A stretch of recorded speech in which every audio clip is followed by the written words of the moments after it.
Hey, hey, hey. Happy Thursday. Come on in. Pull up a chair. The Gaming Gang Dispatch is in the air.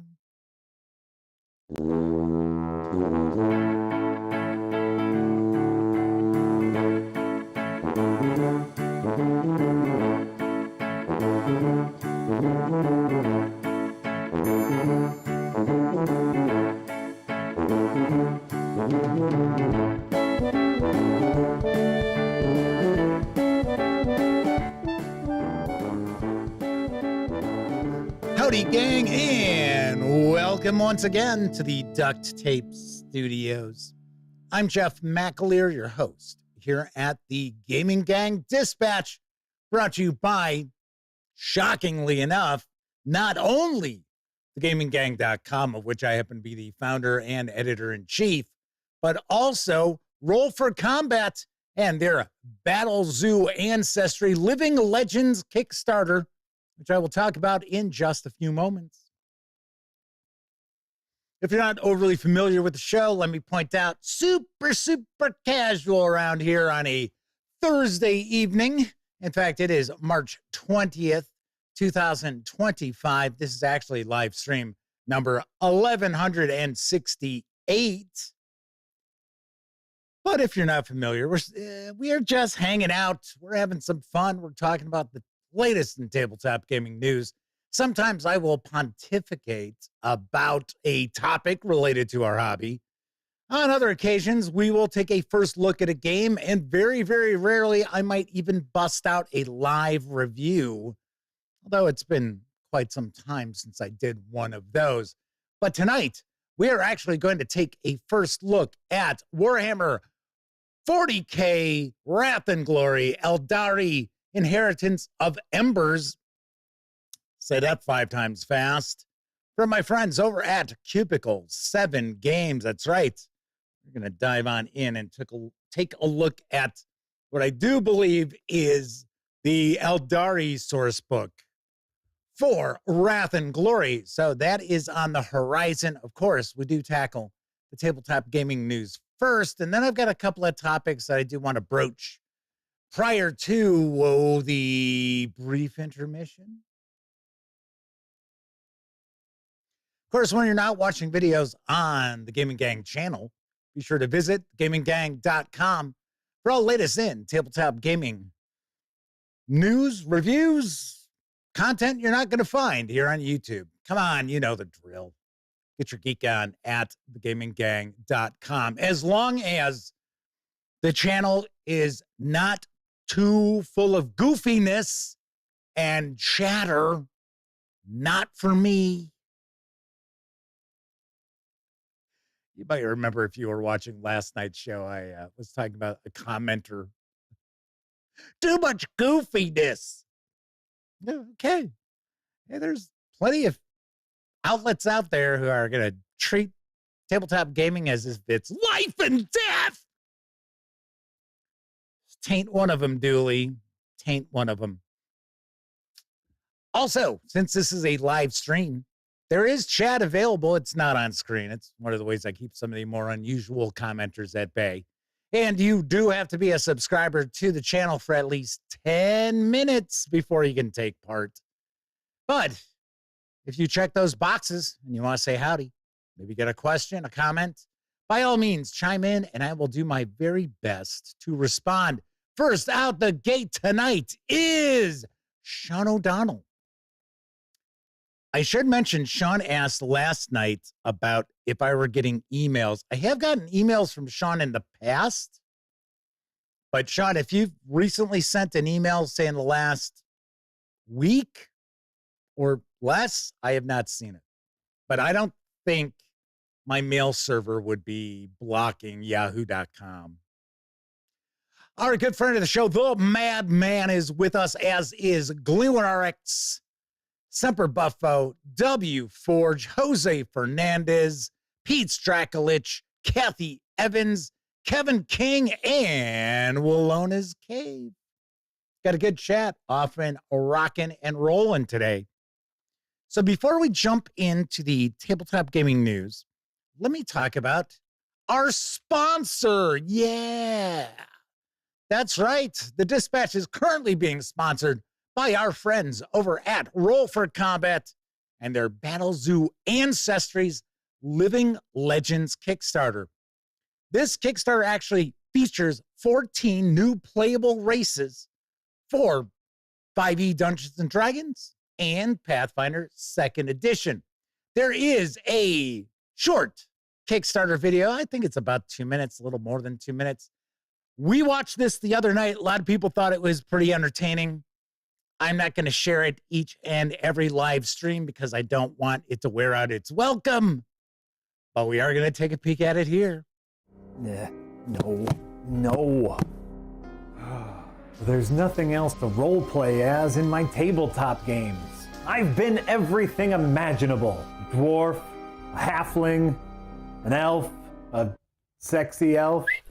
Hey, Jeff. What? Yeah. What is it, Vampire Cop? I know you're looking to put weird little monsters into your game. Well, look no further. Battle Zoo Ancestries Living Legends has 14 unique ancestries for your Pathfinder 2e or D&D 5th edition games. Radical! Like Swarmblood, a creature made of hundreds of other little creatures. Gargoyles, where you can disguise as an ordinary statue, but also become a warrior of the night. Look at them all. Angels, devils, sphinxes, evil eyes. I love them and I will die for them. And if you really want to go full sicko mode, you can be a fusion and play as an ancestry that combines multiple characters in one, like a chimera, two-headed giant, or even a hydra. You could either share this character with other players or control it all by yourself. I could have the power of both a low-level internet personality and a low-budget, sexy horror action movie? Visit Kickstarter.rollforcombat.com to get Battle Zoo Ancestries Living Legends, which includes in-depth information about each creature's culture, society, and history. You also get hundreds of digital tokens and illustrations that work with any VTT. Go get your hands on all these little freaks today. Hey, can I join you? Sure, we can be a chimera now. No!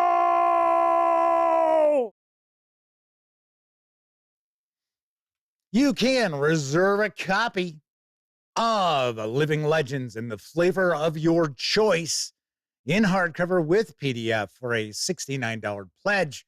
If you want to just grab a PDF, you can do that as well for a $35 pledge through April 11th. There are loads and loads and loads and loads and loads of different pledge levels out there.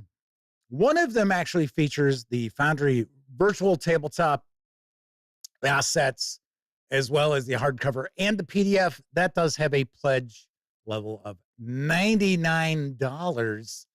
Now, as far as I understand, the PDFs are expected in July. And if everything works out well, the hardcovers will follow in September. And if you are familiar at all with any of the Roll for Combat Battle Zoo releases, you know they are top-notch quality. Really, really well done. Yeah, maybe some people don't care for the artwork on some of them that was a little more cartoony, like the Indigo Isles adventure. This looks like this is pretty much not played for laughs or anything like that as far as the artwork goes. Very, very nice. Lupus Lore is with us. Welcome aboard. Very nice. Very nice. Pete Strakulich. See, Pete Strakulich and Chris Lundgren love to jump into chat and then completely take chat in an opposite direction. Joking. Pete Strakulich points out, for anyone in Southern California, the 45th annual Vintage Paperback Book Show is this Sunday at the Glendale Civic Auditorium. Read until your mind explodes. Said it's a great event. they found TSR's Spelljammer 1 through 3 for like $1. Yeah. Book sales used to be something pretty cool. Chris Lundgren's with us in chat. He said, I heard that, Jeff.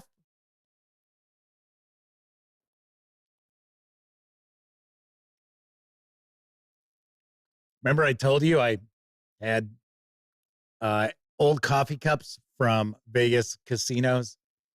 I found my Stardust one. It had a little nick in it. I'm like, damn it. But I still have the sands in perfect shape. I honestly wish I had a set of 2. I don't. I only have the 1. But that has got to be from like the 1960s. Back when you stayed in a hotel and you didn't get little paper coffee cups. You had real coffee cups in there to enjoy your coffee, if they even had a coffee maker, to be honest. So, do want to mention, when we hit the period after the tabletop gaming news, I am going to reveal our final 4 in the Gaming Gang 2025 March Tabletop Role-Playing Game Madness, in case you've missed it. And I am also going to be giving away all 4 of our finalists in PDF to 4 lucky live viewers. And in order to win, you will have to answer a trivia question. First one, correct answer. Ding. Winner, winner, chicken dinner. You can only win one time. So it's like, oh, I won all 4 sets. No. Also, it looks as if I can set up some sort of a subscription service like a Patreon through PayPal.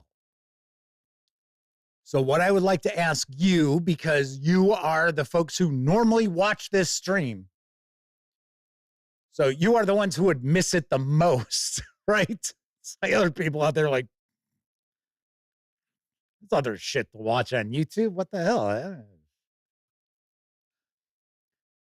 What are some ideas of what you would want to see as far as a subscription? But please don't let me know yet. Wait until we get to that appropriate portion of the show. Very nice. Very nice. Pete Stracklitz says, I got 2 phones with 2 votes. There you go. There you go. Because it just tracks the IP. So, I didn't even think about that. Maybe I should go bust out my phone and vote on my phone and just make sure I'm connected to the 5G. Yeah. All right, everybody, let's jump on into the news, because Goodman Games is in the midst of a new crowdfunding project to bring Dungeon Denizens 2 to both Dungeon Crawl Classics as well as Dungeons and Dragons. Here's the skinny. Dungeon Denizens 2 is a full-color hardcover book of monsters. Crowdfunding backers get the expanded edition with bonus pages sewn into the binding. How else would they be included? I don't think they just throw them in. Here we go. Here's some extra pages. Of course, it's not bound in there any way, shape, or form. You'll also get a free hyperlink PDF with print purchase. I don't think the hyperlink's a big deal where it's like, oh, only the backers skip this. I think when they sell the PDF, it'll also be hyperlinked. This huge monster manual includes hundreds of low-level opponents, plus many iconic foes such as dragons, golems, and giants. There's a 5e version and a Dungeon Crawl Classics version. Each is also available in a reptile hide foil limited edition. All righty. Plus, 2-page Dungeon Delves #2 uses monsters from this in new adventures. Are your adventurers brave enough to battle the denizens of the dungeon again? You can reserve a copy of the hardcover with PDF in the flavor of choice for a pledge of $59.49. don't know why they went in that direction. If you want to just get the PDF alone, you can do so for a pledge of $35.99. I will say I found it kind of tricky to even find the PDF pledge because this is on BackerKit through April 16th. And I will also tell you, one of the things I don't like about BackerKit is a lot of times these crowdfunding projects never show when they're going to fulfill. So I actually spent about 10, 15 minutes digging around, looking all over the place to try to get an idea when they were expecting this to fulfill. Couldn't find it anywhere. I am going to take a wild guess that it is probably about a year from now. That's usually how Goodman Games runs with their Kickstarters. About 10 to 12 months. They don't go real long. So that's cool. It's not like, oh, well, pledge now and you'll have it in 2027. There was one recent Kickstarter I shared news about that was like, oh, yeah, it's going to fulfill in, I think it was like February of 2027. I was like, really? Like, seriously? Yes. All right. Testy Trekkie is joining us.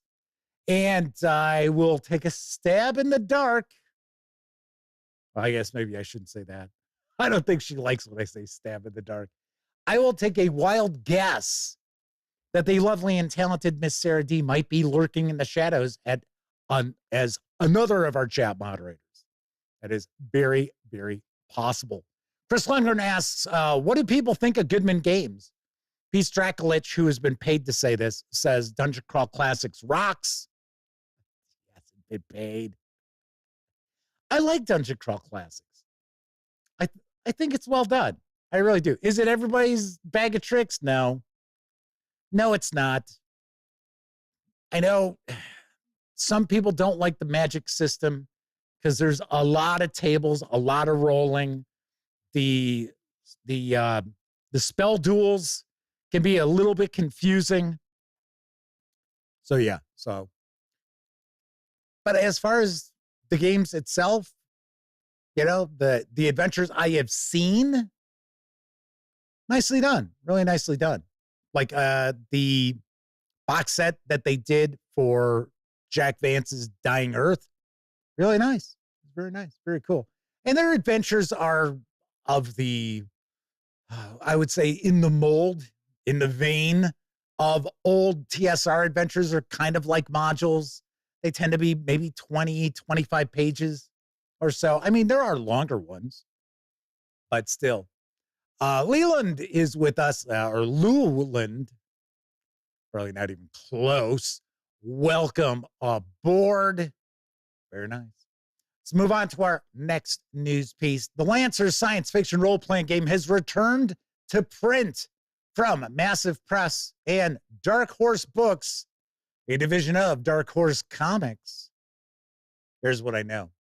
A Mud and Lasers tabletop role-playing game of modular mechs and the pilots that crew them.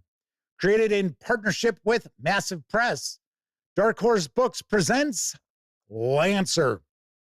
And we're not talking about the fictional television show in Once Upon a Time in Hollywood with Timothy Oliphant as the lead.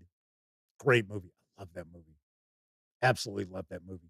1,500 years into the future, humanity has survived near collapse and since expanded ever wider into the frontiers of space, organized by Union, the central hegemon of the populated galaxy.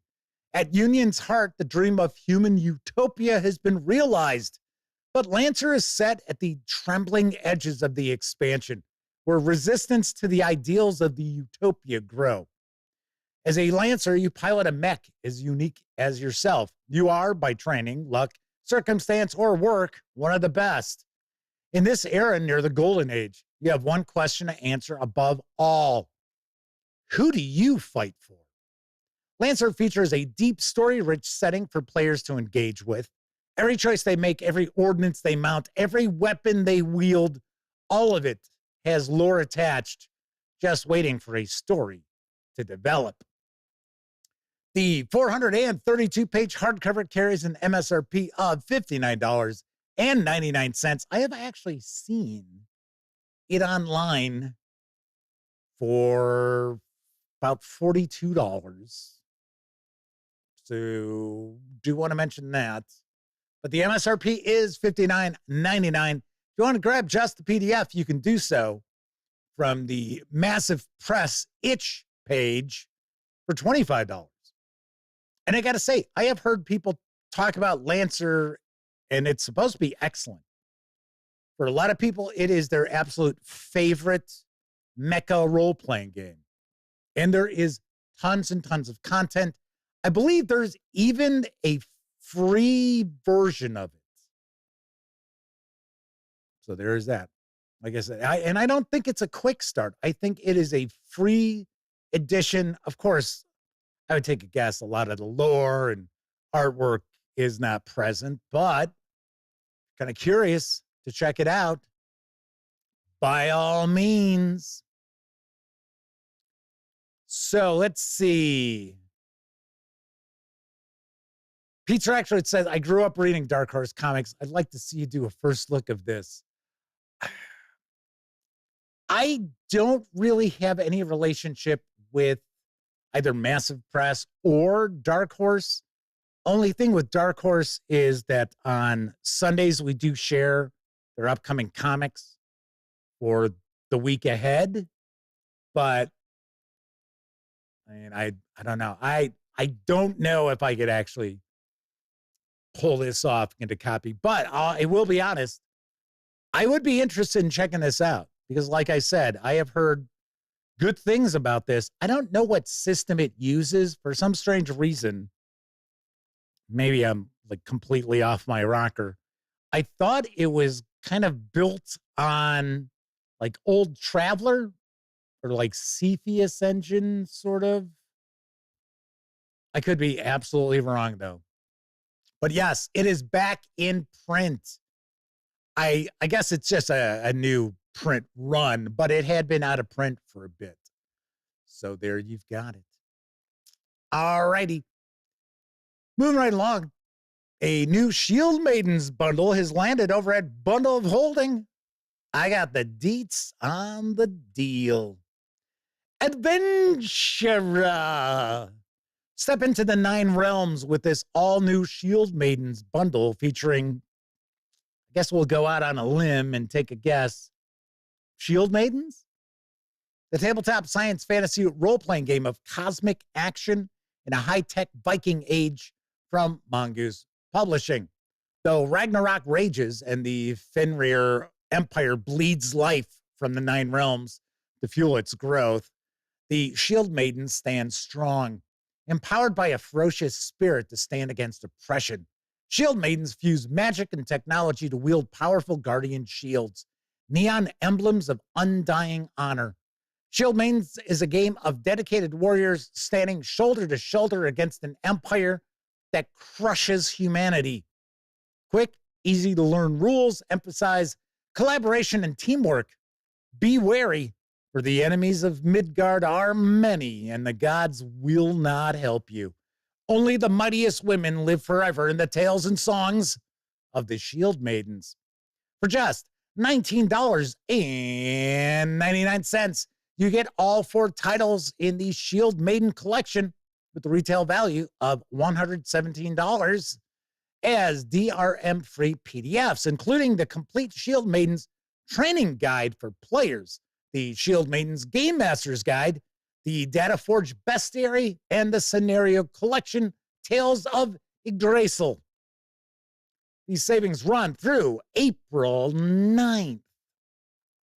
This is a pretty new role-playing game, too. Didn't this come out a couple of years ago? Could have swore. I know there would be people out there going, oh, man, that game is woke. Like, yeah, okay. All right. Doomed Colonist is with us. Since I thought that Lancer reprint happened late last year, unless I'm missing something. Worth noting, it doesn't include any of the errata, which is kind of baffling. So is Doomed Colonist doubting what I'm saying here?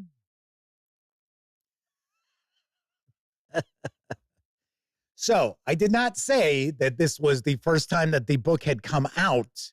It is back in print because they sold out when they released the reprint last year.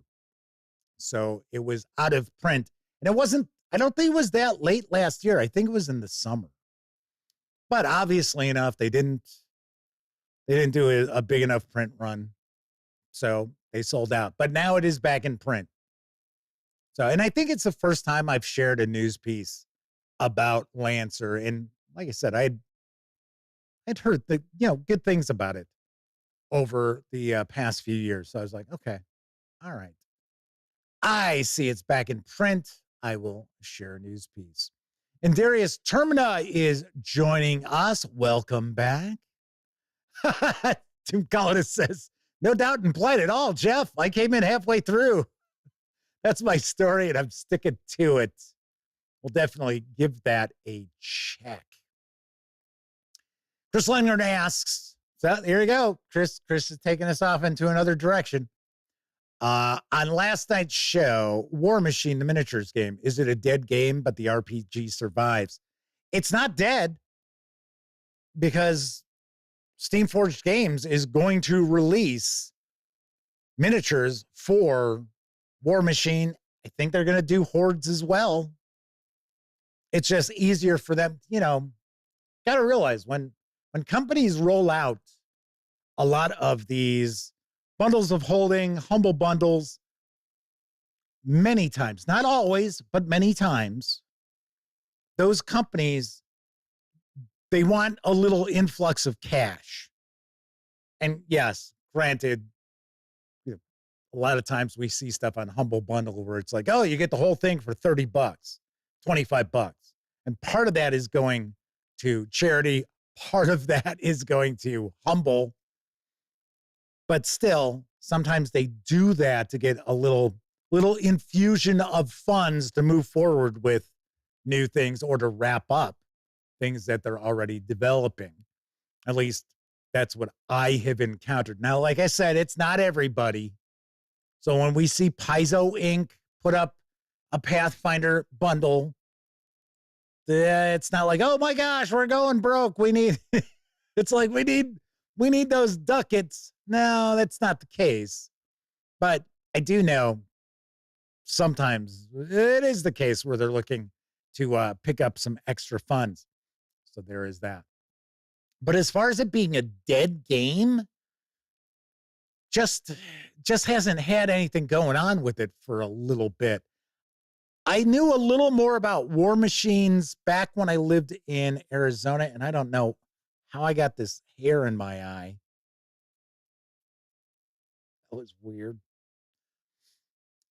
I knew a little bit more about War Machine. I knew a little bit about Hordes, but that was the last time I actually looked at like a rule book or anything like that, really. So can't tell you how popular War Machine is. I know at one point it was doing pretty well.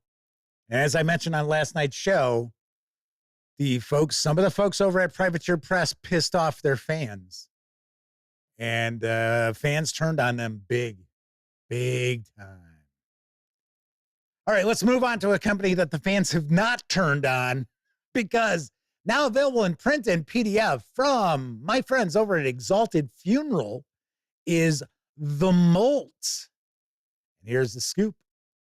Each triumphant day that passes, humanity inches closer to its inevitable destruction. Here, beneath the surface of the planet, an intense heat has been boiling and bubbling, waiting to erupt. For centuries, the denizens of the core have awaited the widening of the crack large enough for the molt to commence. And now in Grift, one such rupture has torn a gash through the human realm. How long will it take for the transformation of the molt to complete? Will you stand by and watch as the earth sheds its outer crust, making way for the core and its inhabitants to overcome humanity? Will you rise up, ripping off the scabs that are Galgenbeck, Kyrgyz, and the like? What is the Molt? The Molt is a self-contained, rules-light role-playing game based on and compatible with, get ready for it, Mi'kmaq. Set in the center of the Mi'kmaq planet. Last time I call it like that. Players take on the role of monstrous creatures hell-bent on destroying the humans so their god can return to traverse the earth. This 112-page A5-sized hardcover with PDFs, plural, carries an MSRP of $35. Do want to point out, we are going to get a chance to take a look at the Molt because this is the other role-playing game that I could not remember last night that Exalted Funeral was sending along. Remember, I said, okay, so the Monty Python game is coming with like all the goodies. Maybe not all the goodies, but a good number of the goodies. The Molt is also coming with I think it's a Game Master screen as well as a pad of character sheets. And then, as I had already mentioned last night, we're going to get to see Carcass Crawler. For some reason, I wanted to call it Creature Crawler. I'm like, what the hell are you thinking, Jeff? We're going to see Carcass Crawler issue 4. It is not shipped out yet. So maybe we'll see it next week. Maybe we'll see it week after that. We'll find out. We'll find out. This does look different. It looks kind of odd. I don't know. Yeah. I don't know. If I were playing like a one-shot or short campaign, yeah, maybe I'd sit there being like, yeah, okay, I'll play a monster looking to destroy the human race. I'll play a little Ghidorah. Yeah, that's fine. Give me 3 heads. Let's go. Longer than that? I don't know. I do not know. But it does have a striking look. I will tell you that much. Final news piece. Now available in PDF from Lampblack and Brimstone is The Perilous Void. And here's the lowdown. A comprehensive set of content generation tools for the science fiction role-playing game of your choice. Created by the same people that brought you The Perilous Wilds.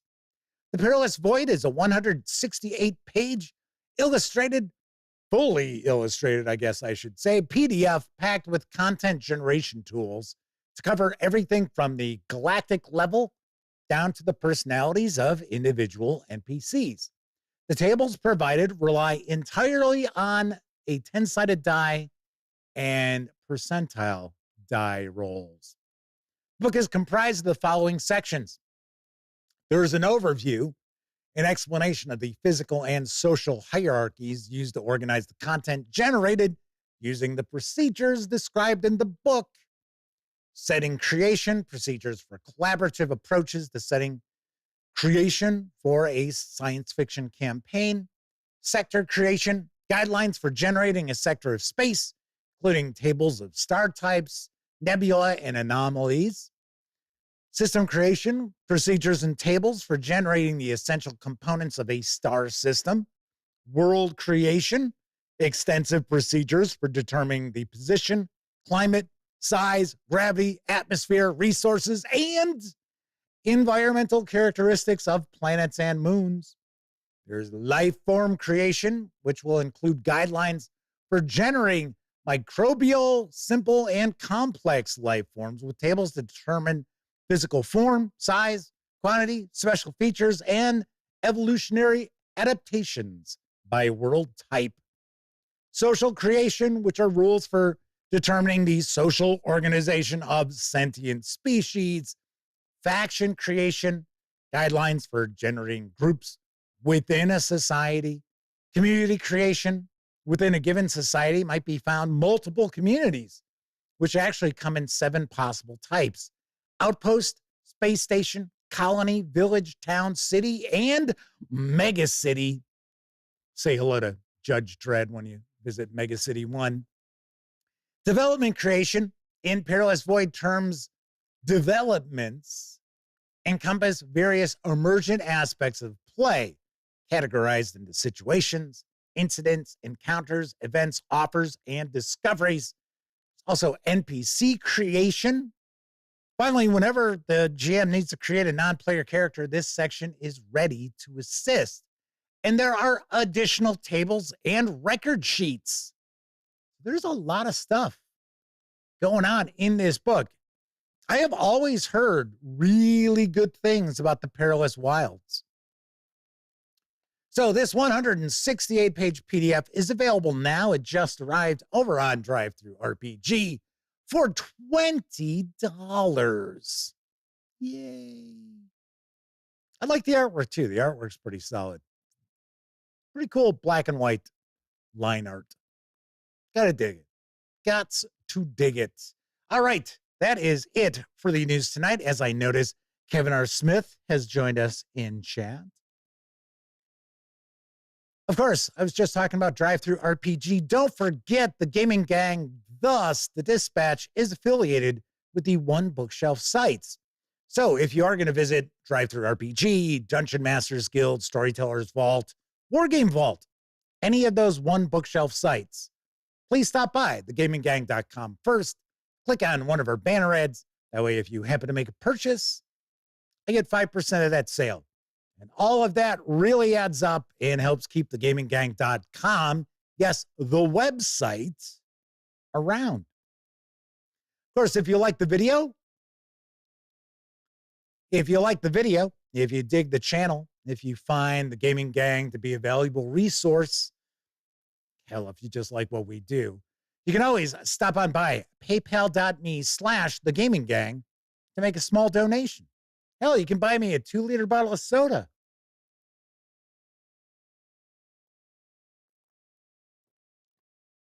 Tastes like a slot machine.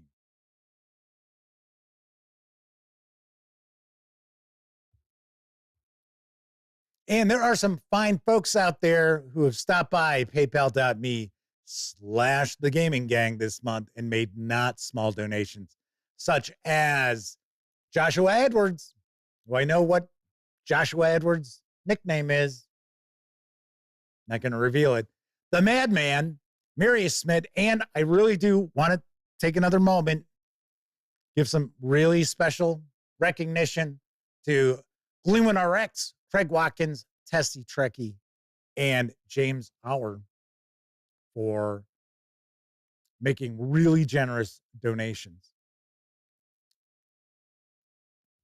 due to the unforeseeable future of the live stream. So, yes, thank you very kindly for that.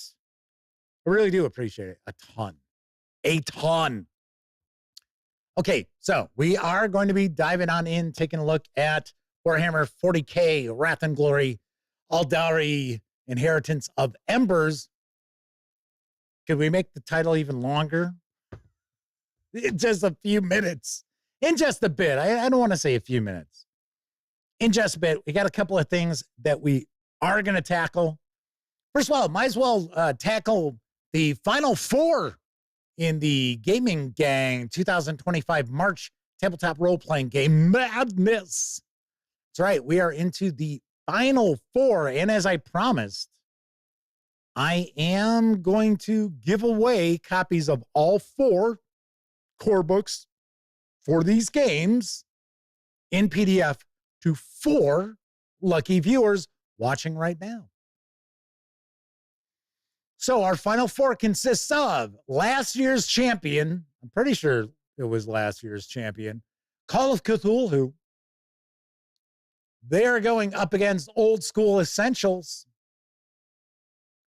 And then in the other division, we have Warhammer Fantasy Roleplay and Dragonbane. Those are our final four. You have until the 24th to vote. It's kind of funny. It was like the last round was, it was okay with voting. The round before that was huge. And remember we were talking about there was one matchup that was determined by one vote. There was Castles and Crusades and Dragonbane. Dragonbane beat out Castles and Crusades by a single solitary vote. Lupus Lore says Call of Cthulhu is definitely special. It is the game I have run for over 4 decades, so you're preaching to the choir as far as that goes. Very nice. Chris Lundgren had to rock out to do their taxes. Good luck with that. May you receive huge refunds back. Yes. All right. So I am going to ask a question about each of these role-playing games.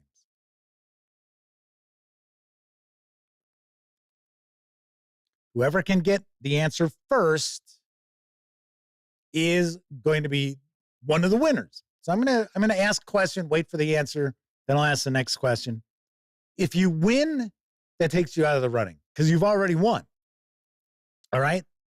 So if you are interested in getting a copy of the Call of Cthulhu Investigator's Guide, the Old School Essentials Classic Rules, the core rule book for Warhammer Fantasy Roleplay 4th edition from our friends over at Cubicle 7 Games. I almost said entertainment again. Ooh, that's close.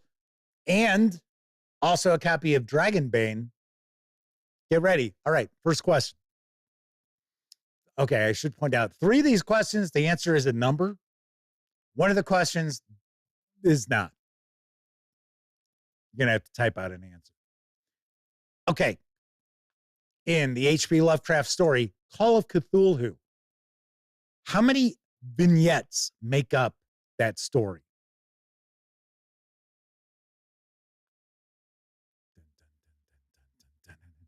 And then, of course, nobody knows the answer.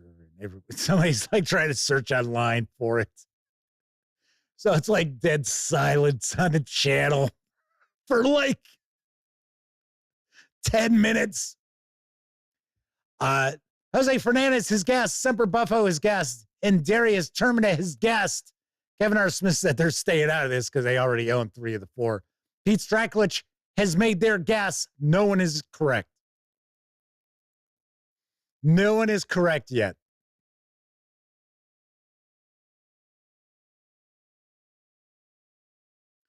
Lupus Lore said, I don't want to cheat, so I'll just say, I don't know. Tim Collins says, I love vignette. So tasty when drizzled over a light salad, especially if it's raspberry. Okay. So a vignette is a short piece, essentially. So most people think there are a certain number that make up the Call of Cthulhu. And I actually mentioned this, I think it was earlier this week, about, oh, there you go. Kevin R. Smith says it was last night. So I guess we'll have to wait until somebody out there decides to go back. they're zooming through last night's show to see where I talked about it. Okay, so I'll give you folks a hint. Every single answer so far is too high. Too many. Doom, doom, doom, doom, doom, doom. There you go. Cleveland RX is like, okay, I'm going to replay the episode. I'll be back in 2 hours. Yeah, last night's show was 2 hours. And Indarius Termina is correct. It is 3. There are 3. There you go. Lupus Lord jumped on in. So we've got the first part where it's about, I think it's the protagonist's, it's his grandson, if I remember right. Finds this after his grandfather dies. He finds this stuff. There's a statue of Cthulhu, and then there's stories about the New Orleans detective who is tracking down this cult. And then we have the protagonist again. If I remember right, it's the protagonist. Remember, I told you before, I haven't read a good number of Lovecraft stories since the 80s. So I'm just going on memory here. Although I think Call of Cthulhu I might have read maybe 10 years ago. Just like at the Mountains of Madness, I read about, again, 8 years ago, maybe. Although I do have that excellent audio production from the BBC. If I remember right, I think it was BBC 4. That is fantastic.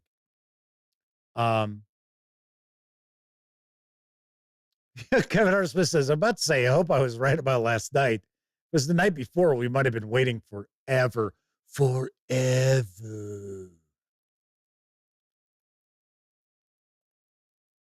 So there you go. Indarius Termina is our first winner. Yeah, the final vignette is the protagonist going off on the ship and they find Relia or whatever, however you want to pronounce it. His risen, and the great Cthulhu comes out, and everybody just goes batshit crazy. Yeah, there you go. There you go. Okay, so next one is going to be our question that does not have a numerical answer. So this has to do with Old School Essentials.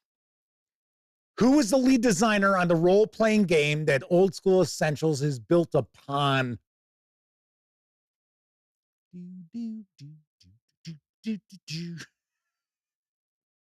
48. Joke because the numbers were popping up by. Nope. Buckmasters. That sounds like a porn name. Gavin Norman. Okay, let me rephrase that again. Who was the lead designer on the role-playing game Old School Essentials is built upon? And I do believe DB's got it right. Tom Moldvay, because it is based on Basic Experts. It's not Frank Metzger. It is Tom Moldvay. I do believe Kevin R. Smith, who tends to be our resident expert on these things, isn't it Tom? Because if it's not, and I just gave the answer away, we'll have to come up with a different question. I could have swore it's Tom Moldvay. Yes. Okay. Thank you, Kevin. Because remember, folks, I always tell you that I played AD&D. I played a little bit of D&D. But, I mean, I wasn't even in high school yet at that point. And it just come out. So, because I was in high school, 81, 82 was my freshman year. So, and then by like 83, I would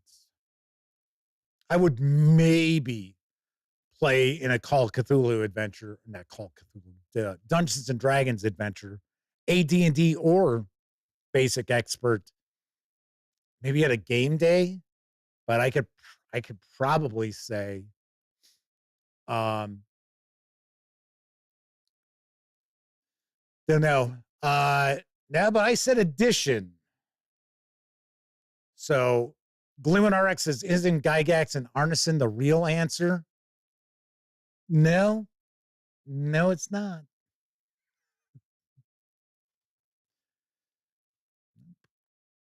Remember, I said lead designer on the role-playing game, which is based on, which OSE is built on. And Gavin Norman will tell you that Old School Essentials is not built on AD&D or OD&D or the Holmes D&D. It is specifically BX. Kevin R. Smith says, they're pretty sure that's Moldvay's main claim to fame. He did write some modules, though. I thought he did, too. But I don't know if they're all that well remembered, to be honest. Okay, moving on. Our next question. How many chapters are there in the director's cut of the Enemy Within campaign for 4th edition Warhammer Fantasy Roleplay?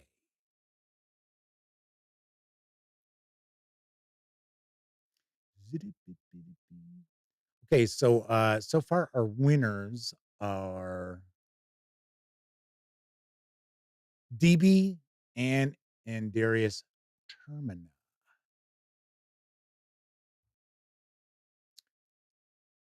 Nobody's got a right answer yet. Nobody has the correct answer yet. So, and when I say chapters, I mean the books that came out.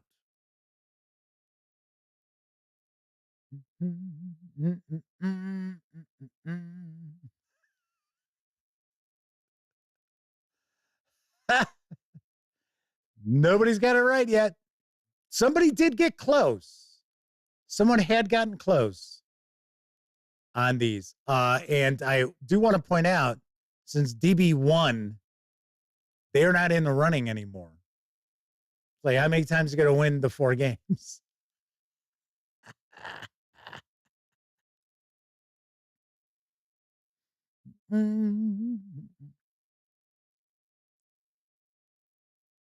Okay, well, there you go. Well, can't use this contest anymore, that question anymore, because DB got the right answer. And Gleeman RX just was like, yay, there you go. Here's the gold cup. So it is 5. It is 5 chapters.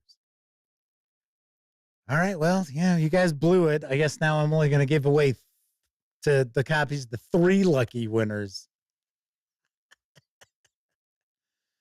I'll come back to that. Let me think of another Warhammer fantasy role-playing game. Oh yeah, well I'll do I'll get another question for you. It's not going to be a numeric answer, but okay, so let's jump on to Dragonbane. What am I thinking? Get ready.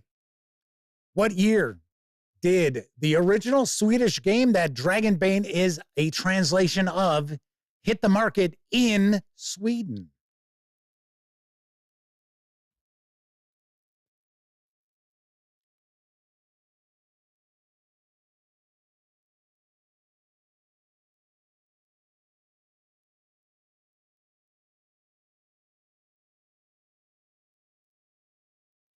And while people are guessing, I am going to double check my info.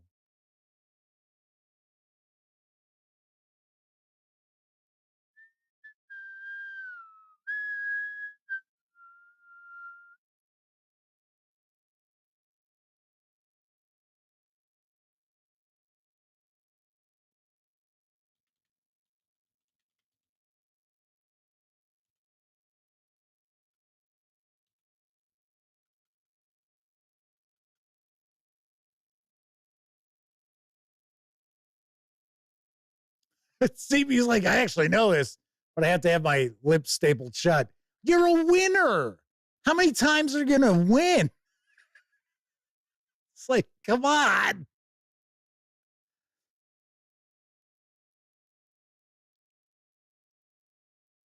Why is this so difficult to find? What the hell?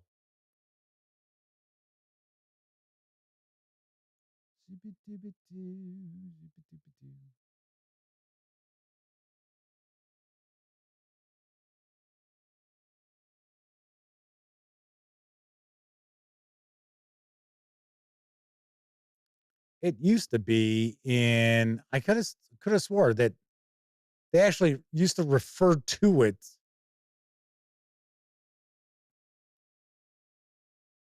I personally thought it was 1991. That is what I personally thought. Gleeman RX is, how long does it take for a Google search? That's what I'm saying. I just went on Google. It's not showing. So Sean Howell says, randomly guessing would have hit by now. Like I said, I thought it's 91, but maybe that's just not, see, that's why I wanted to make sure. See if I could actually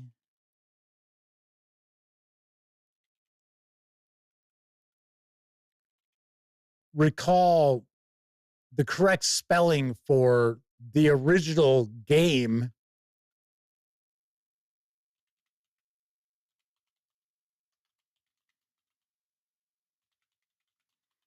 All right, let's see something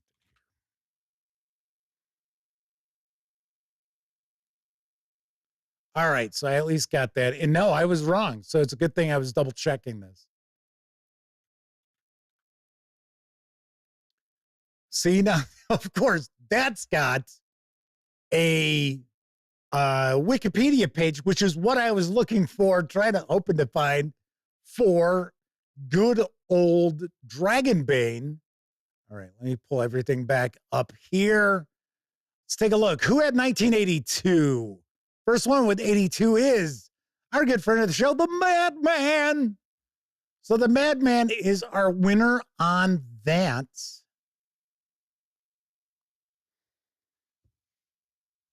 Okay. So, yeah, I don't know. For whatever reason, I was thinking 91. So, yes. And the Madman is correct. It is Drakar Demoner or whatever. Yeah, I was looking at the demon part. I was typing the demon part first. I was like, isn't it demon or something? So there you go. All right. So let's go back for one more winner for the 4 games in PDF. And okay, here we go. Well, we'll still use the enemy within. Who is the designer who was affiliated with the enemy within when it originally came out for first edition Warhammer Fantasy Roleplay, and was also the lead on the Cubicle 7 Games 4th edition of the enemy within for Warhammer Fantasy Roleplay? This one should be fairly easy. I have interviewed him twice and actually shared a video of one of his presentations at Gen Con a few years ago.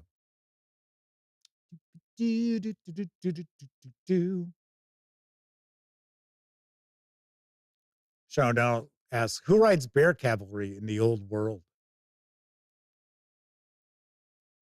So is it the old world prior to Warhammer Fantasy Roleplay? Because, that's the new role-playing game that's coming out from Cubicle 7 Games. It's supposed to hit this summer.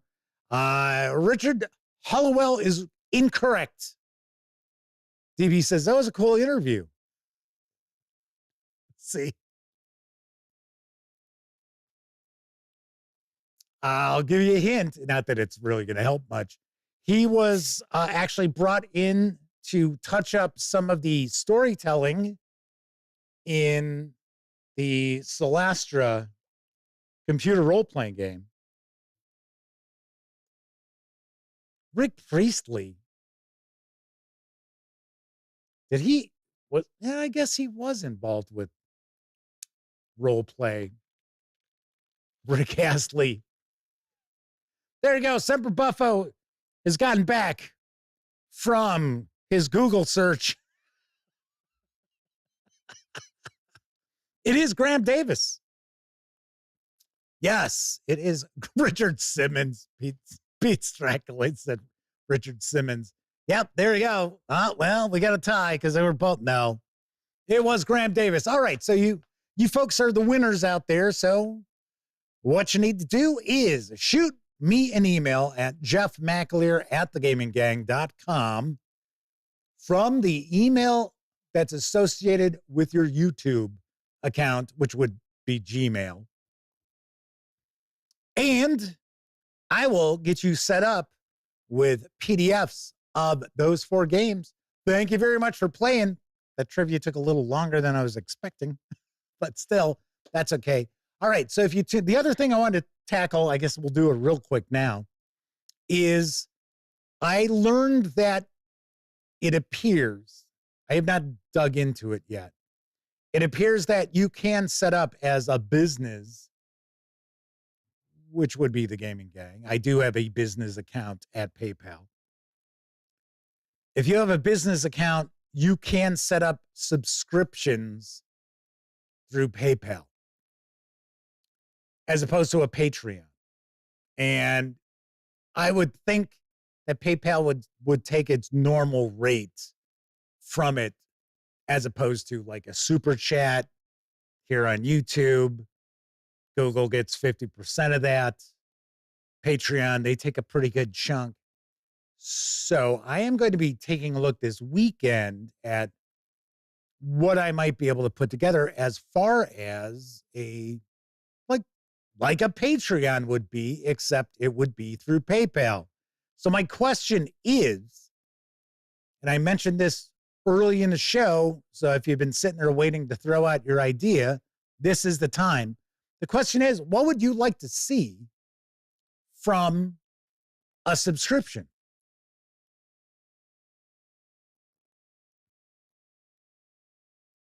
So like the $2 level would just be like, hey, thanks for the support kind of thing.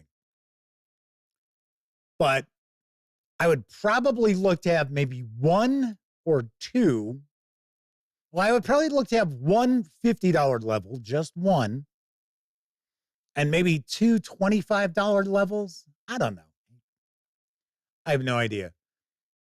Some of the things that I would look at, and I think if I remember right, it might have been Sean O'Donnell who threw this out there last night about doing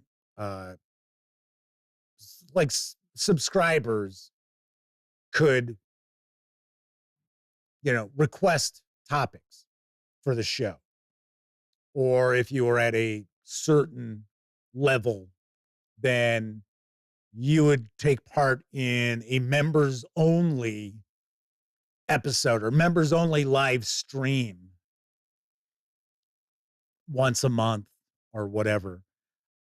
One thing I would not want to do is I would not want to take like the review videos and things like that. I wouldn't want to put them behind a membership. So even on YouTube, if you have a membership for your channel, then you can upload videos and then set them for a premiere for your members. And then when it goes public, I really don't want to do that. I wouldn't want to be like, oh, well, the members get to see this review of Call of Cthulhu by Gaslight a week before, anybody else does. I don't know. To me, that's just that. Something else I would do is randomly give out PDFs of various games. So, and it would be like new stuff. It would not be, oh, well, hey, you want a copy of the Dungeons and Dragons Cyclopedia, whatever it's called. Congrats. Yeah, okay, thanks. Thanks a lot. I see that Gleeman RX says, I like the idea of choosing a topic. They agree about keeping it public if possible. Yeah, like I said, maybe members only like AMA kind of thing. Maybe do that on a Monday once a month. Maybe do just a private members only show where it's discussing what's going on in the hobby. So, the Madman says they looked and Lupus Lore got the 1982 before they did. So there you go. Okay. So Lupus Lore, there you go. Thank you. The Madman being honest. It's very, very cool. Being a stand-up sort of fella, which we know he is. There's no doubt about that. Anyway, other question I would have real quick. Would you be interested in a membership starting at $2 a month? Just kind of curious. And if you wouldn't be honest. Just say, no, I probably wouldn't do that. Because I'm not also going to be an ass clown who's like, well, everybody can afford $2. Because as I've said before, it's like, no, you never go and discuss other people's wallets. That's how I look at it. So Kevin King says, other channels have Discord. I'm just not super familiar with Discord. Gotta remember, this is a party of one for the most part. So all the video, all the editing, all of the articles that go up on outside of the comic books and Sammy's reviews is all me.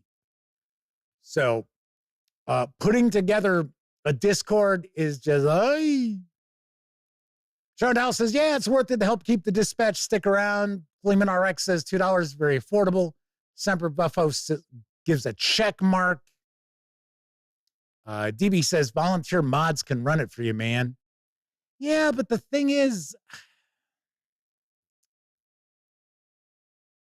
I got to be honest. I mean, it's not that I don't trust people, but I don't trust people. To me, that's asking a lot of people,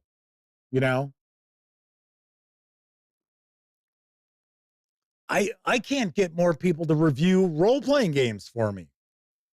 I can't get them on board to review role-playing PDFs. I don't know. I don't know if I could see somebody being, oh, well, hell yeah, man. I'll run your Discord. Sure. Yeah, there you go. Man says, I'd be fine with the membership. It's worth it. I'm picturing Jeff riding a bike. I want my $2. I want my $2. DB says there are folks who live on Discord. Oh, I'm sure. I am sure they are. Okay. So anyway, so just bringing that up. Just asking, because yeah, if people who are watching now are like, I think that's done. It's I think the Patreons and stuff have run their courses. I'd be like, okay, all right, I get it. So I will take a look to see what the deal is with PayPal. Take it from there. Like I said though, like I think one of the things I would like to do is because I get extra copies of PDFs, obviously, from publishers. So that's one of the things I would like to do. But I mean, I can't be like, oh, well, every subscriber gets this. But I don't think Patreon allows you to do like raffles and things like that. It's something where I think everybody has to get whatever is offered in that pledge level. Flamin' RX says they watch more of the Gaming Gang than television. Oh, that's cool. Thank you. Access to gamebook auctions might be doable. Yeah, that's a possibility. Make the game sales and stuff like that just members only. Because I mean, the reality is it's a vast number of people who watch the Gaming Gang who stumble on buy stuff. So, all right. Okay, cool. So without further ado, we are going to jump on in and be looking at Warhammer 40k Wrath and Glory, Aeldari, Inheritance of Embers in just a few moments. But first, I think it's time for a brief intermission. It's refreshment time, folks. Time out for a delicious snack in our sparkling refreshment building. Every item a fresh, appetizing taste treat. Hey, Mom. Yes, you. Why fuss and fret about dinner? Why not have it right here? Yes, this drive-in offers everyone in the family a real picnic treat for dinner. We've got delicious sandwiches with all the trimmings and your other dinner favorites, plus whatever you want to drink, hot or cold. Come early before the show starts, or eat while you're being entertained, or at intermission time. So why fuss? Give your family a tasty dinner at this drive-in.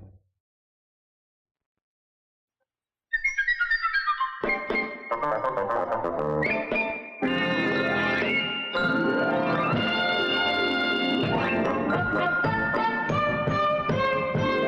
I was a mountain climber, I'd yodel loud and clear.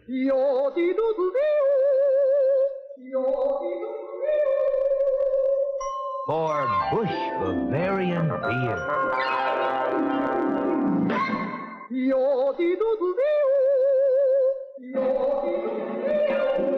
Bush Bavarian beer. It's America's new taste in beer. For that take, time for fun, kind of living. If I was you, I'd yodel for Bush Bavarian, too. This machine will make you want a cup of Wilkins coffee. Not me. I'll take mine with cream and sugar.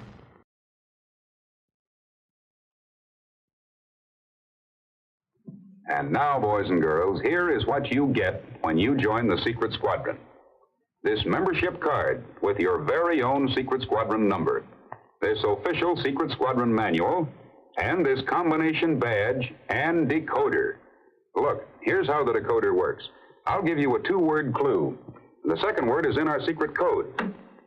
The first word is watch. Now, here is the secret code word. Write down these numbers. 17, 3, 20. Now, set your secret decoder like this. For code A3. Then decode this important clue to next week's adventure. If you don't have your decoder badge, here's how you can get one for your very own. First, get a jar of the official Secret Squadron drink, delicious chocolate-flavored Ovaltine, the food drink for rocket power. Then cut out the wax paper disc that covers the Ovaltine jar. And send that disc with your name, your address, to me, Captain Midnight, Box P, Chicago 77, Illinois. That's all. Send no money. It's free to every boy and girl who joins the Secret Squadron. And when you receive your secret decoder badge, membership card with your very own Secret Squadron number, and 12-page manual, you will be a full-fledged member. Remember, get your Ovaltine, the food drink for rocket power. Hot or cold, it's got what it takes to help you be a leader in your gang. So every day, drink instant Ovaltine.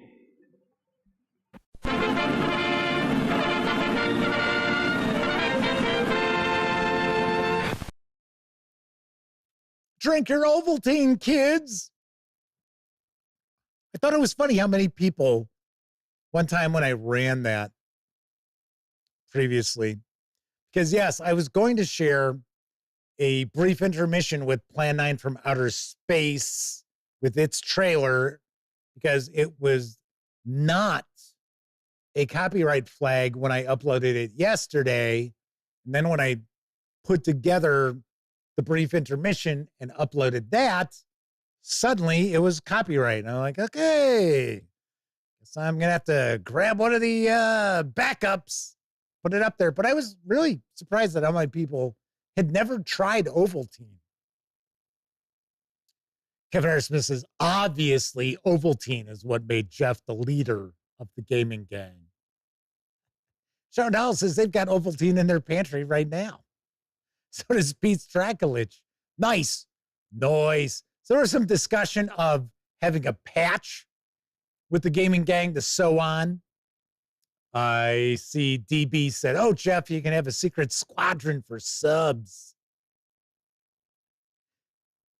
We used to have shirts. We used to have polo shirts with the gaming gang, but it was the old logo that we had. That was, Ellie and I both had shirts that I had a friend who worked at a company that did that. And yeah, and it was stitched on too. It wasn't just silk screened or anything like that. And then I got rid of them because it was like, it's like, it's not our logo anymore. So, whatever. Kevin King says, member only game meetups at cons, but then we'd have to meet one another. It's not so bad. The only thing is, most of you don't go to conventions. Or if you do go to conventions, you're not at ones that I'm at. So I don't know if that'd be such a selling point. And Darius Terminus says, is this a regional thing like Vegemite or a time thing? I think it's an American thing. I don't think they have Ovaltine in Europe. That might be it. All right, so let's jump on in. We are going to be taking a look at Warhammer 40,000 Wrath and Glory, Aeldari Inheritance of Embers from Cubicle 7 Games. This 160-page hardcover with PDF carries an MSRP of $44.99. You can grab the PDF alone over at DriveThruRPG for $19.99. All that said, swing on over to the other camera, because here I've got Aeldari Inheritance of Embers for Warhammer 40k Wrath and Glory. A couple of things to mention before we jump on in. First of all, my friends over at Cubicle 7 Games were kind enough to provide me with this review copy, but neither I nor anyone else affiliated with the gaming gang has received any other sort of compensation for me to share this live first look with you. It's important you know that. We're also not going to look at each and every page of the book, but I do want to give you a good feel for what you're going to find inside.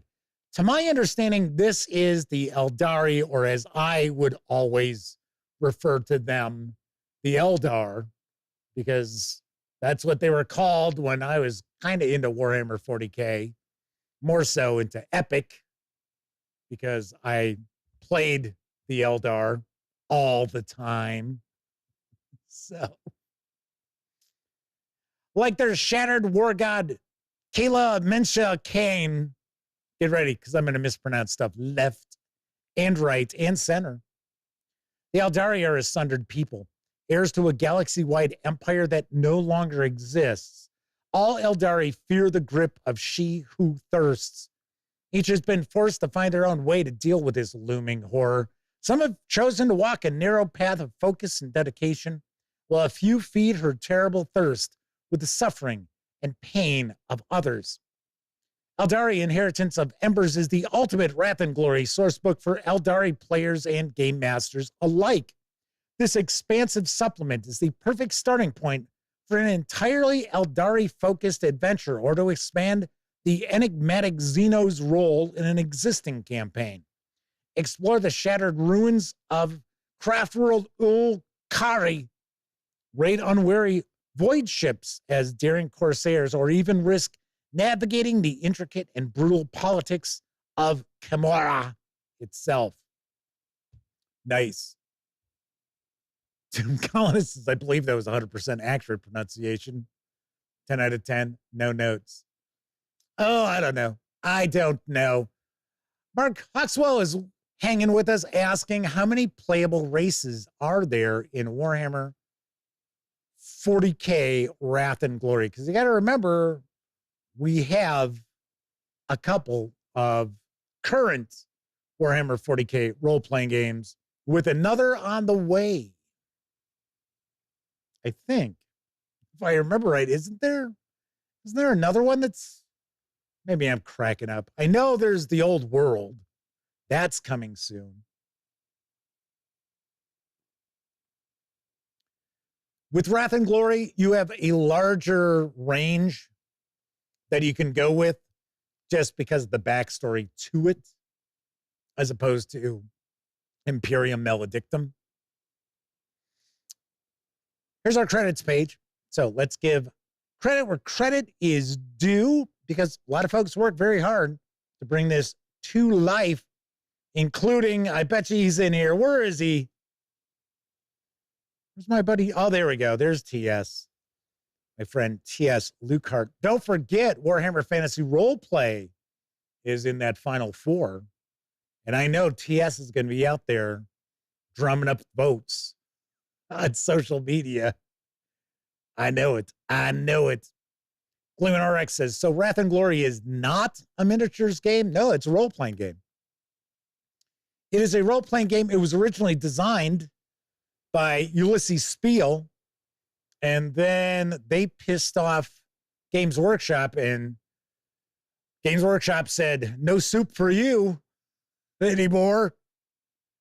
And they handed it over to Cubicle 7 Games, who has then run with it, which I always talk about. That is something I give Dom and the rest of the gang over at Cubicle 7 Games a lot of credit for, is they picked this up. They've run with it. They could have sat there and put it on the back burner because of Imperium Maledictum, which is built on the same mechanics as Warhammer Fantasy Roleplay 4th edition. But they haven't. They haven't done that at all. They continue to release content for this. So I thought that's very cool. And the two games are just completely different from one another. So the premise of Wrath and Glory is there's been this great rift, and the Gilead system is now cut off from the rest of the universe. So anybody who was there is fending for themselves. And I know there are people out there who are Warhammer 40k fanatics who despise this setting because you find yourself with strange bedfellows. So you could have Imperial Guard working with the Aeldari. Very possible, because the big bad is chaos. So everybody is fighting chaos to survive. So we get some background in ancient system. Speaking of, the Gilead system has long been intertwined with the collective destiny of the Aeldari from their very primordial origins through to the present age. In the ancient past, that would come to be known as the Gilead system was once a Necron dominion during the devastating conflict known as the War in Heaven. Untold destruction scoured the galaxy, unleashing weapons of war so terrible they extinguished stars and rent the very firmament asunder. But that is not the great rift that took place. Sean Dahl says, Strange Bedfellows is all over the Black Library. I believe it. I believe it. Oh, someone had mentioned, remember we were talking literature the other night? And I said, yeah, I tried to listen to Black Company, the first book in Glenn Cook's series. And I'm like, I just really couldn't get into it. I tried again last night, and I did. So, see, one of the things that kind of throws me off is it's a little too at least this first book, a little too modern in its dialogue for being like a fantasy setting. Just kind of weird. Like, yo, it's like, what? Like, okay, all right. All righty then. Gleeman RX says, Ulysses Spiel, the people behind the dark eye. Wonder what they did to upset Games Workshop. One of these days, I will tell you a little bit of a story about Ulysses Spiel, because Ulysses Spiel was really trying to make inroads in the U.S. Really trying. And they approached me because they were at a convention in the Chicago area. And they approached me. They really wanted to get on board with me and make me one of the outlets, which was really, tied in with them. And it was weird. It seemed like there was a lot of, I don't know for sure. And like I said, this is not the full story, but it seemed like there was a good amount of kind of like infighting between Ulysses Spiel US and Ulysses Spiel Europe. Don't know. And they were trying to roll some new stuff out. That was Torg Eternity was the new edition, which I think is, instead of Torg, it's Torg Eternity, had just come out, and they were really looking to try to push that. And it was weird. And then they were doing Wrath and Glory, and I don't know if they were taking it in a direction that they didn't want it to go or what? It was weird. It was very weird. Sean Dowell says they love the two Dark Eye video games. The Dark Eye is a weird role-playing game. Strangely enough, it seems like older European, outside of, Dragonbane's not. Dragonbane's fairly rules light, but it's kind of built on the chassis of old RuneQuest. A lot of European role-playing games tend to be really crunchy for no reason. So, like, the mechanics of action resolution in the Dark Eye is, to me, just overkill. Don't know. All right, so we're going to look at the different archetypes here, because we are looking at Aeldari, Inheritance of Embers, not discussing the Dark Eye, but we've got the Guardian. Guardians are well-trained and well-equipped troops who serve most craft worlds as a defense force. We've got the Ranger. The Asuryani path is unyielding, imposing restrictions not every Aeldari can bear. For those who yearn for their own agency and see worlds beyond their craft world, the path of the outcast provides. I always liked the Harlequins. I always thought the Harlequins were very cool. The Dark Reaper, who is kind of a heavy weapons soldier. So we've got your foreboding wielder. There you go. Heavy weaponry, reaping formations of soldiers in a barrage of explosive missiles. So one of the aspects of Wrath and Glory that's a bit different is that the adventures have tiers. And you would almost think, okay, so is that sort of like levels? Kind of, but not quite. So depending on the sort of characters you have will determine the tier level. So you could play as Space Marines in Wrath and Glory. That is entirely possible to have a Space Marine as one of your player characters. Now, you probably would not have everybody being a Space Marine, because then it's way too overpowered. And that's where the tiers come in. You got the Dire Avenger. You're a student of the first aspect Warrior Temple, exemplifying retribution, valor, and relentless firing discipline. Fire Dragon, Howling Banshee, Striking Scorpion. Those are scouts, if I remember correctly. This is going back to my epic days. It's like, oh, Striking Scorpions, yeah, okay. You employ stealth to infiltrate enemy positions before attacking in a roar of spinning blades. The Swooping Hawk, the Warp Spider, the Warlock. You're a battle psyker, squad leader, and advisor to your craft world's Seer Council. The Wraith Guard, Autarch, and the Farseer. So, lots here. There is lots and lots here. So, we also have the Drakari archetypes, the Hellion, the Beastmaster, the Scourge, the Archon. I don't recall this being a thing when I was a little bit into Warhammer 40k. I used to pick up the splat books and stuff like that for the miniatures game. I had some minis that I did paint because I was pretty decent at miniatures painting, but never really played. We played the Epic because I was always a big, large scale fan, more so than just skirmish. Because to me, it was sort of like, well, skirmish might as well just be playing a role-playing game. So here we've got our Harlequins. Yes, the Death Jester, the Void Reaver, Void Scarred. Now we're into, these should be Corsairs, I think.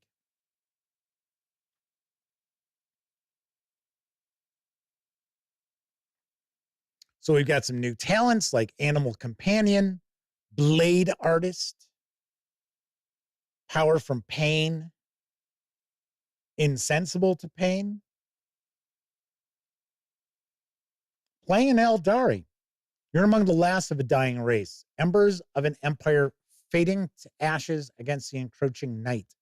You are an Aeldari. Two truths define the existence of being an Aeldari. The golden age of your civilization is behind you, and a cruel fate stands before you. Slaanesh awaits to devour your soul. The Aeldari divide themselves into factions that clash and contradict, but every group is an adaptation that allows them to live with their own futility and evade the predations of she who thirsts. I seem to remember, and I might be misremembering this, that when I was into Warhammer 40k, that the Aeldari knew that they were a dying race, but they were looking to try to reclaim their glory, that they hadn't necessarily thrown in the towel. Here it seems that's what they're looking to do, is that, like right there, it said two great truths. One is you're part of a dying race, and the other is Slaanesh is going to devour your soul. So here we've got some runes of fate, runes of fortune. Got our armory. Another reason why I always like the Eldar is they had very unique looking vehicles, very unique looking weapons. So we've got splinter weapons, vortex weapons. I don't believe there's an adventure in this. And Darius Terminus says, Eldari seem to know they are dying as a race, but take Slaanesh down with them. Showdown says the whole setting got grimmer with the widening of the Eye of Terror. I just remembered with the new role-playing game for Warhammer 40k. Well, it's not Warhammer 40k, actually. It is the Horus Heresy. That's the new role-playing game that's coming out from Cubicle 7 Games. It is going to tackle that, which, if I remember correctly, and I think somebody pointed this out in chat before too, and I said, I think, isn't that like essentially Warhammer 30K? So, and Darius Terminus says, really? Yeah, if I remember correctly, Cubicle 7 Games is going to release a new role-playing game, which is built on the Horus Heresy. Pretty sure. I'm trying to remember if that's also something they're trying to release in the summer.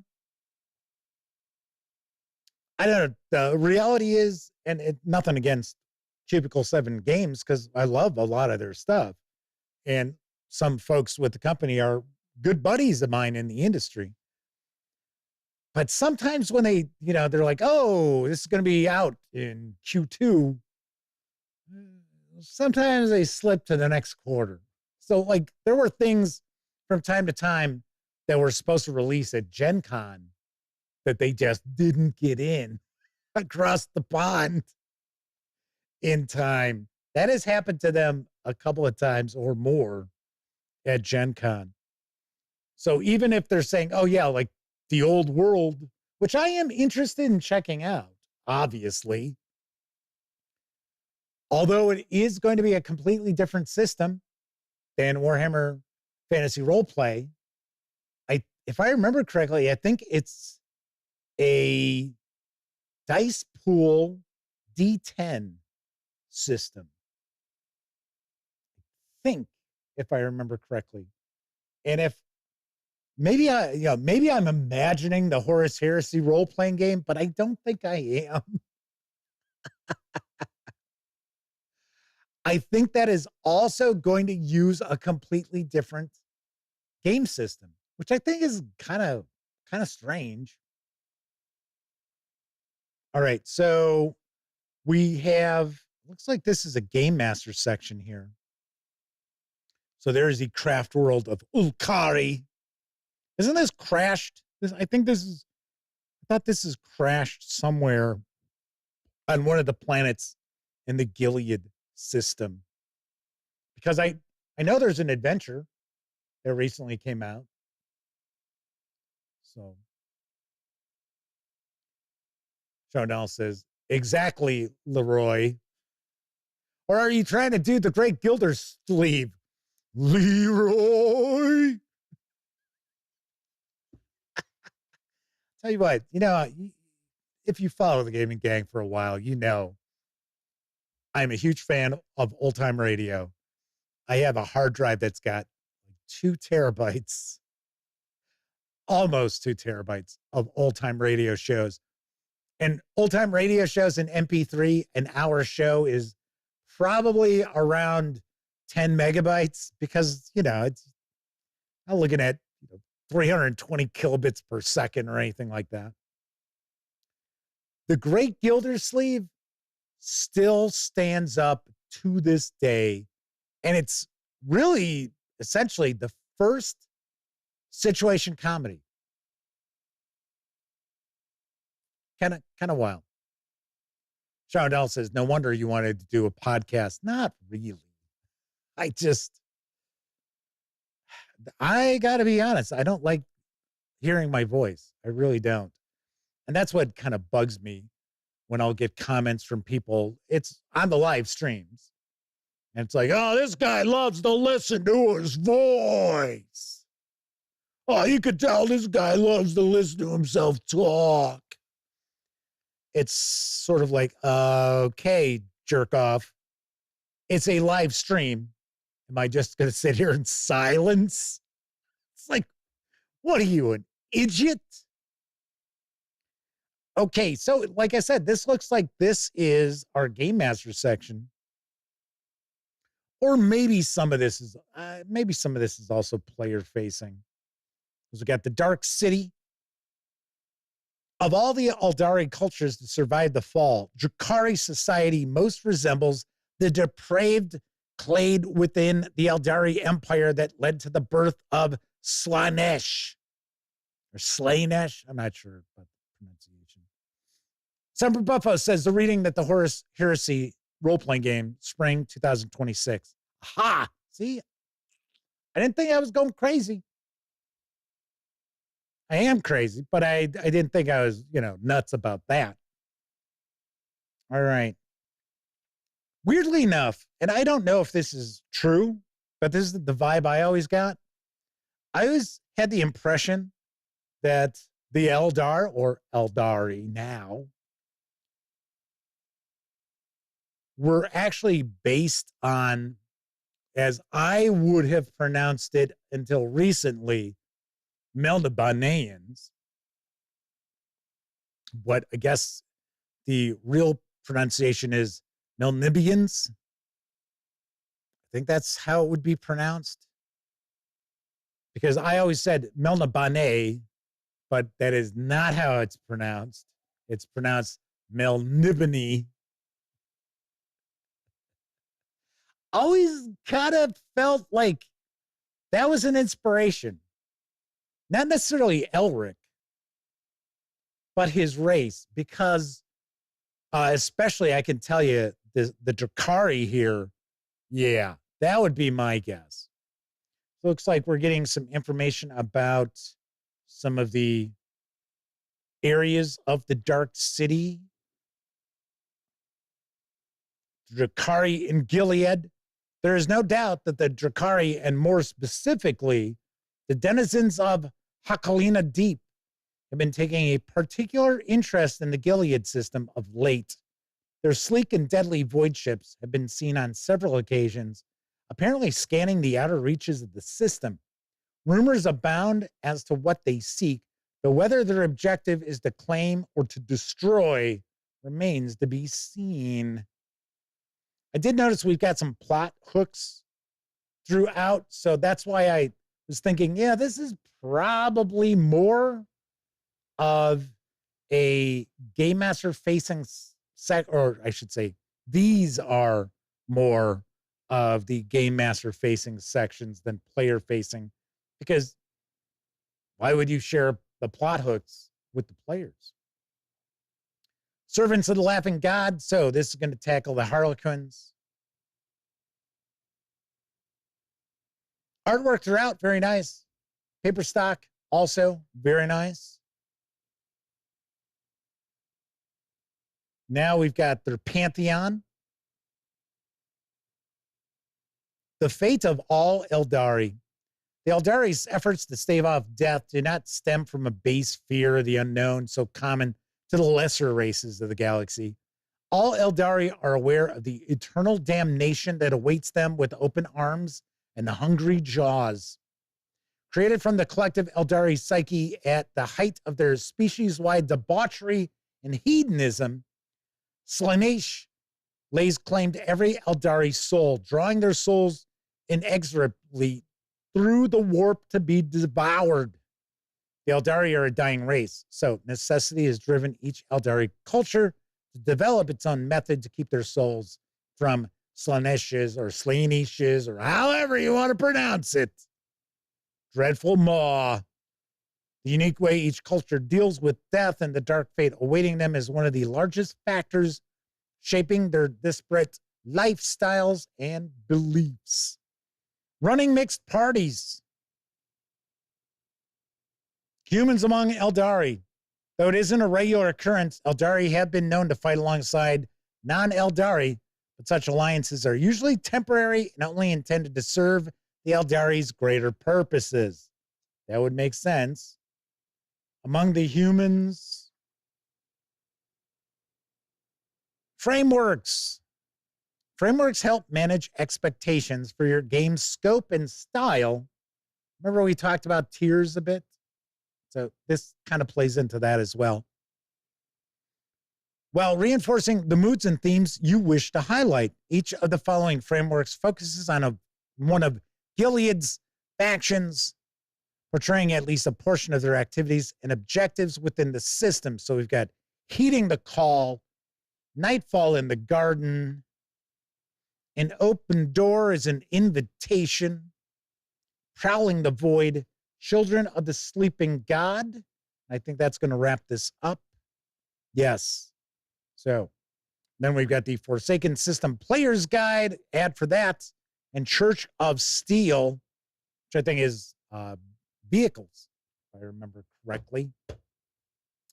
So there we have a peek inside Warhammer 40k roleplay, Wrath and Glory, Aeldari Inheritance of Embers, from my friends over at Cubicle 7 Games. Of course, I will have a review of this in the not too distant future on a not too distant planet.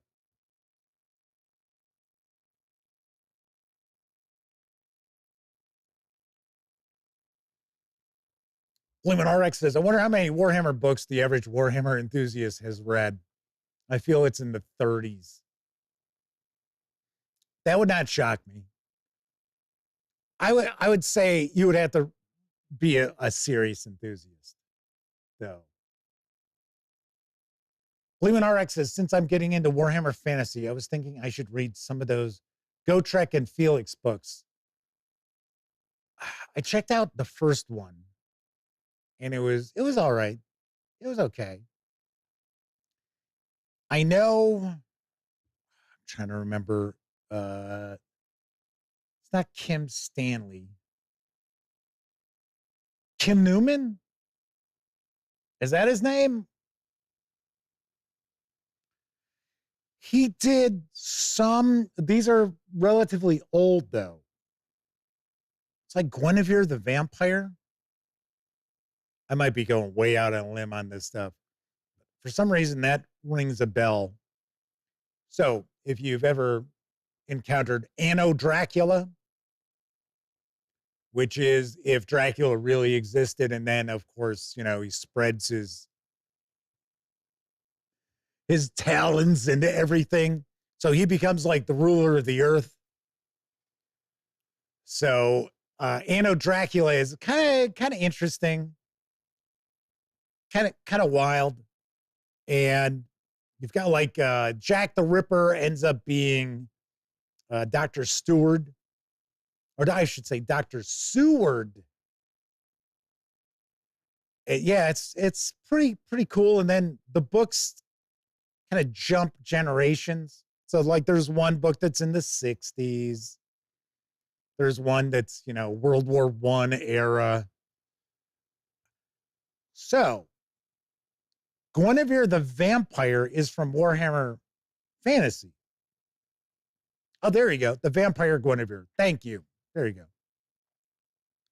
But she's also part of the Anno Dracula world. It's kind of weird. Not exactly, but there is a crossover to it. I'll be the first to point out I have not read or listened to all of the Anno Dracula books. The writing, I just can't get into. I take that back. I don't know if it was the writing or if it was the narrator.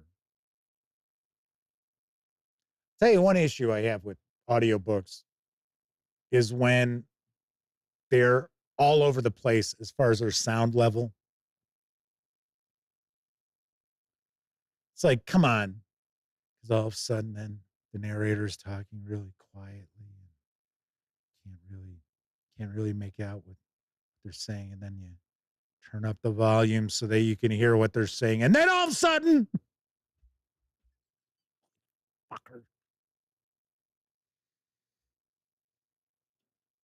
That is one thing that will definitely stop me from listening to an audiobook is when its sound level, its audio level is all over the place. Drives me nuts. Because remember, I listen to audiobooks a lot at night. So, and a good amount of time, it's when I'm going to sleep. It's like, man, I tell you. And if I can't get into the voice actor, the voice professional who is providing the narration of that book, it could be the greatest book ever. I just can't do it. Like there's something else that drives me nuts is when it's an obvious mispronunciation. So there is an excellent book, and it's an excellent audiobook if you're kind of interested in the history of comic books, especially when you had the formation of the comics code and when it was actually comic companies had to go in front of Congress. This is back in the 50s because of, how graphically violent and stuff like that. Like the EC comics were and stuff. So the narrator, who I have listened to other books that he's done, and he's good, keeps calling the Submariner the Submariner. I'm like, it's the Submariner. Come on, man. Didn't anybody pull you off to the side and say, oh, hey, by the way, Submariner? Nope. Every time he mentions it, it's not a ton, but they're talking about some of the comics from the 40s and that. It's like, oh, damn it. It's like, I forget what it was. I was listening to an audiobook and they were talking about a suburb of Chicago, which is called Des Plaines. DES space PLAINES. Des Plaines is how it is pronounced. Not in this book. It's like, come on, really? Wouldn't you do some research? Hey, okay, so I've been paid to do this book here. Huh? What the hell is that? I've never heard of that place before.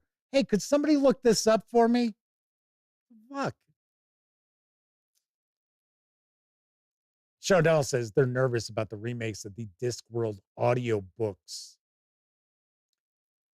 We've talked about this before. I've tried to get into Discworld, and I'm one of these people. It's like, I'll start at the beginning, and I know, like the first 3 books are supposed to be.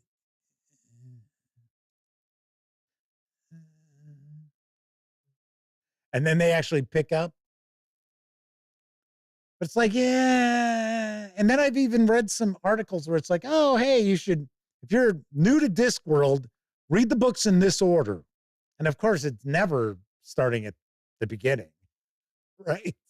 But it's kind of weird because I sit there and I think to myself, yeah, but shouldn't you have read the books that came before? So when they reference something, you know what they're talking about?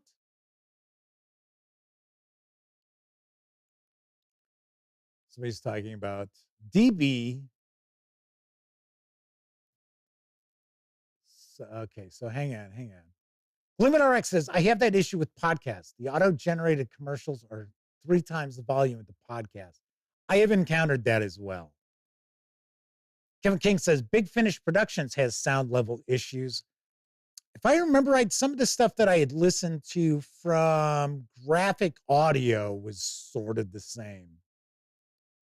And I mean, granted, they were supposed to be like action-packed stories and things like that, but it would be like, suddenly it'd be like, whoa, the hell?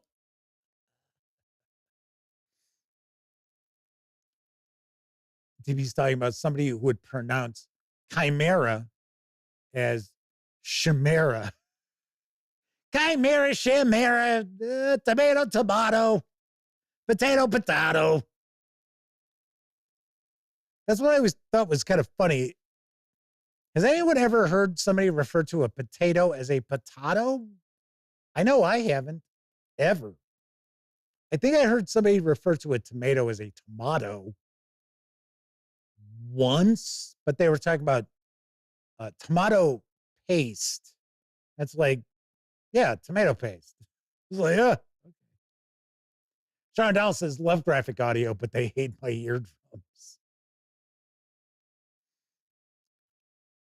Gleeman RX is pointing out about the Dragonlance Humble Bundle. Yes, there is a Humble Bundle going on right now of the Dragonlance books. I don't know if all of them are in it. Sean Dowell says, continuity is tenuous in Discworld. Very cool. DB says it's soft A in tomato in the UK. Yes. But a potato is a potato.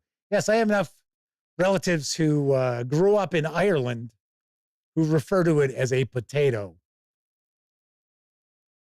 Hey, what can I tell you? It's the Irish.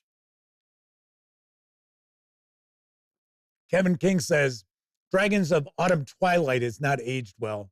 But then again, they're not 14 anymore. Was that the first book? Because that was another series I tried to give a shot at in audiobooks. And the audiobook for that, like I said, I thought that was the first book. It was maybe from the 80s or 90s. So it was transferred off of cassette, obviously. And it was, the narrator was awful.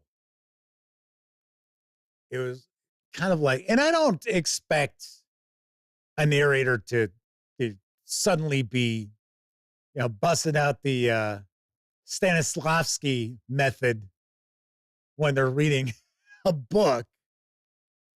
But I do like to hear, maybe a little bit of a change in tone from time to time, or if a character is speaking, that they don't sound like every other character who is spoken in the book. John Dowell says they came to Autumn Twilight as an adult, had to force themselves through it and the second book. So the reality is this will be the last thought of the evening because we're hitting 2 hours again on this episode, which is fine. I don't have a problem with it. I think viewers have a problem with it. Far too much goofiness and chatting. Not for me.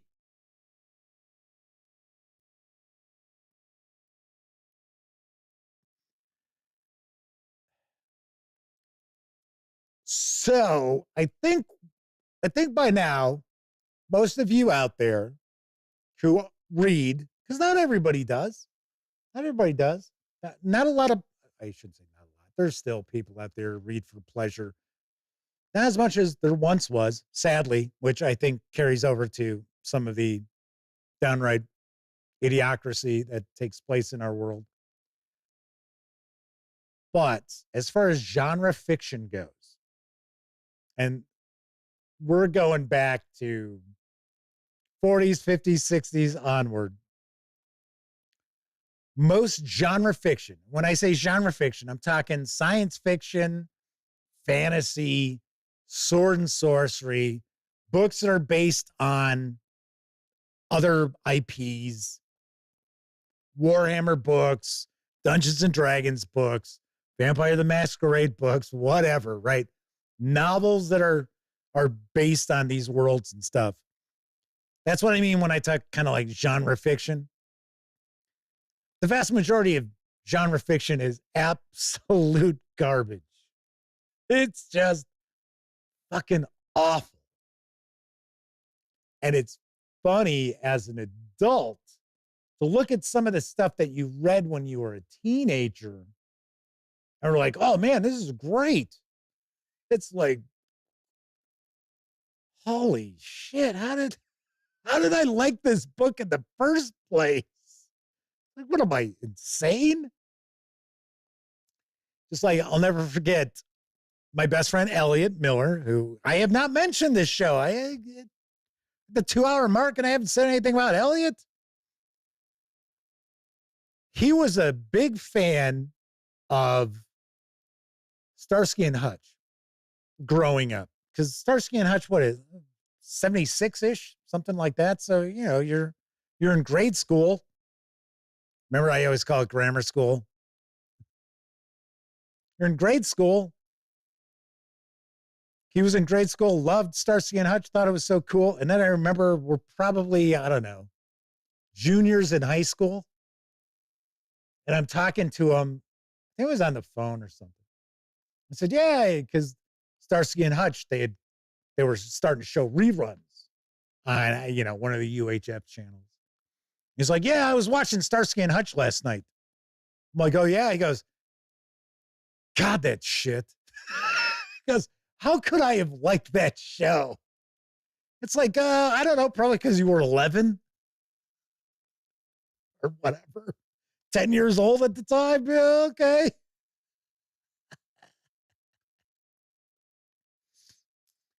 All righty then. So there is some discussion of Cleveland RX as they're waiting for the Ovaltine secret message. Oh yeah, I'll just hold up a code. And all it does is decipher into drink your Ovaltine. I think they're talking about Dragonlance. It's clunky, according to Shadowdown. Like I said, I think Dragonlance is the topic on that. Told that subsequent novels are much better. Well, yeah, RX says, well, I just picked up 26 of them in that bundle, which was probably, what, $20 at most? And RX says, so it'll get good after about 700 pages.